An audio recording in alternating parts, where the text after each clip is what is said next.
So I spent absolutely all day yesterday getting this put together. It was one of those situations where, you know, in addition to having to crimp a jillion wire ends, pull new wires and stuff, I had to, you know, I kept not having the parts I needed, and I had to make a couple of custom mounting brackets, and you know, it's just time consuming. But the thing was, is I finished after dark. It was so I did get to test it.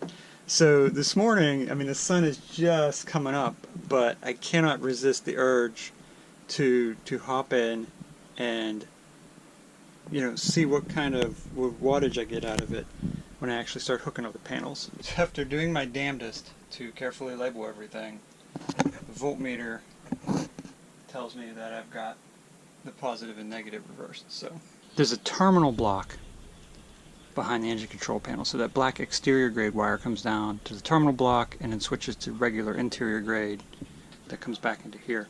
So I can just swap the wires in there. So this is an improvement. I now have 16 volts and no amps, but given that the sun has just come up. So for experimenting purposes, I've left the batteries off charge since about 2 hours ago. Something's not right. I'm down to 85% according to this meter, and the Victron says that I'm down to 12.5 volts, which, you know, when you look at the charts of voltages and battery depletion, that seems about right. And if I put this meter right on the batteries, which I can't do while I'm holding the camera, but it comes out to about 12.5 volts.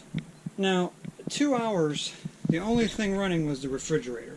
The refrigerator draws 5 amps when it's running. That means if it ran solid for an entire hour, it would draw 5 amperes. So if it ran for if the compressor ran for the entire 2 hour period straight, it would draw 10 amp hours. And I'm down by 50 according to this. But I'm guessing what this means is that these batteries are at the end of their service life. I haven't had any problems with them, but I don't deeply discharge them either. I'm pretty much plugged into shore power or some other charging source all the time, which means even when I'm off charge for a little bit, you know, for an hour or two, even if they only had a total of 100 amp hours between the three of them, it would still be adequate. I should have 300 amp hours there. I should be able to go like multiple days of running this refrigerator and the few little LED lights in here without charging. And given that 2 hours has taken me down 15%, clearly that's not going to happen. So, yeah, these, I mean, in all honesty, I don't really know how old these are, so it's not surprising. I wonder if an equalization is something that would help. So how much do you know about batteries? Does this behavior indicate that my batteries are shot? The fact that I should have about 300 amp hours, but the bank is behaving voltage-wise more like it's 100 amp hours? Or does it mean there's something wrong with my equipment? Is there something I should double check in my installation? Leave a comment. Let me know what I should do.